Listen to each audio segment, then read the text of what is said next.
നമസ്കാരം. കേട്ടത് സത്യമാണെങ്കിൽ ഇമ്മാതിരി ഒരു മനുഷ്യനെ ഒരു സംസ്ഥാനത്തിന്റെ മുഖ്യമന്ത്രി എന്ന് വിശേഷിപ്പിക്കേണ്ടി വരുന്നത് ഗതികേടാണ്. ഏതാണ്ട് അങ്ങനെ ഒരു അവസ്ഥയിലാണ് നാം ജീവിക്കുന്നത് എന്നതാണ് യാഥാർത്ഥ്യം. മണിപ്പൂരിൽ ലൈംഗിക ആക്രമണത്തിനിരയായ സ്ത്രീകൾക്കെതിരെയുള്ള മുഖ്യമന്ത്രി ബീരേൻ സിംഗിന്റേതെന്ന് പറയപ്പെടുന്ന ഓഡിയോ പുറത്തു വന്നതോടെ മണിപ്പൂർ വീണ്ടും ചർച്ചയാവുകയാണ്. ദി വയറാണ് ഓഡിയോ സംബന്ധിച്ച വിവരങ്ങൾ പുറത്തുവിട്ടത്. 2023 മെയ് മാസത്തിൽ കാങ്പോക്പി ജില്ലയിൽ ജനക്കൂട്ടം കുക്കി വിഭാഗത്തിൽപ്പെട്ട 2 സ്ത്രീകളെ നഗ്നരാക്കി പരേഡ് നടത്തുകയും ക്രൂരമായി കൂട്ടബലാത്സംഗത്തിനിരയാക്കുകയും ചെയ്തിരുന്നു. സ്ത്രീകളെ നഗ്നരാക്കി നടത്തുന്ന വീഡിയോ ദൃശ്യങ്ങൾ പുറത്തുവരികയും അതിനെതിരെ വ്യാപക പ്രതിഷേധം ഉയരുകയും ചെയ്തിരുന്നു. വനിതാ സംഘടനയായ മീര പൈബി ഉൾപ്പെടെ നിരവധി മെയ്തേയ് സിവിൽ സൊസൈറ്റി ഗ്രൂപ്പുകളും ഇതിനെതിരെ ശബ്ദമുയർത്തിയിരുന്നു.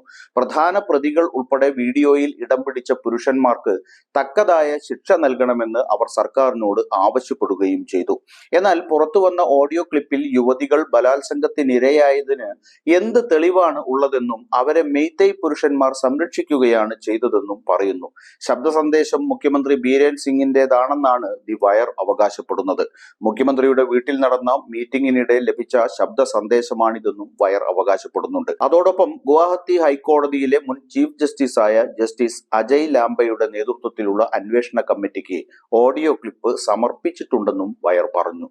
മണിപ്പൂർ കലാപത്തെക്കുറിച്ച് അന്വേഷിക്കാൻ കഴിഞ്ഞ വർഷം ജൂണിൽ കേന്ദ്ര ആഭ്യന്തര മന്ത്രാലയം നിയോഗിച്ച കമ്മീഷനാണിത്.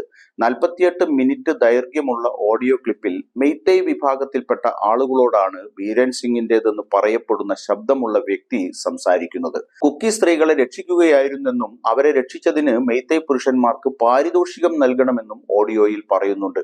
അവർ ബലാത്സംഗത്തിനിരയായി എന്നതിന് തെളിവെവിടെ? അവരുടെ സഹോദരനെയും അമ്മാവനെയും ആരൊക്കെയോ കൊലപ്പെടുത്തി എന്നല്ലേ പറഞ്ഞത്? എന്നാൽ അവരെ രക്ഷിച്ചത് ഞങ്ങൾ മെയ്തേയ്കളാണെന്ന് എന്തുകൊണ്ട് നിങ്ങൾ പറഞ്ഞില്ല? അവരെ രക്ഷിച്ചതിന്റെയും അവർക്ക് വസ്ത്രം നൽകിയതിന്റെയും വീട്ടിലേക്ക് തിരിച്ച് അയച്ചതിന്റെയും ഒക്കെ ക്രെഡിറ്റ് നമ്മൾ എടുക്കണമായിരുന്നു എന്നാണ് ഒരു മെയ്തേയ് വംശജൻ കൂടിയായ ബീരേൻ സിംഗിന്റെ ശബ്ദത്തിലുള്ളയാൾ പറയുന്നത്.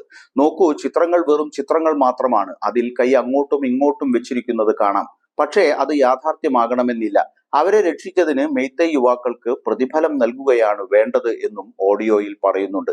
മണിപ്പൂർ കലാപത്തിന്റെ നാൾവഴികൾ പരിശോധിച്ചാൽ അതിൽ ബീരേൻ സിംഗ് സ്വീകരിച്ച നിലപാടുകളിലൂടെ കണ്ണോടിച്ചാൽ ശബ്ദ സന്ദേശത്തിനുടമ മറ്റാരുമല്ല എന്ന ഊഹത്തിലെത്താൻ കഴിയും. പക്ഷേ ഊഹം മാത്രം പോരല്ലോ.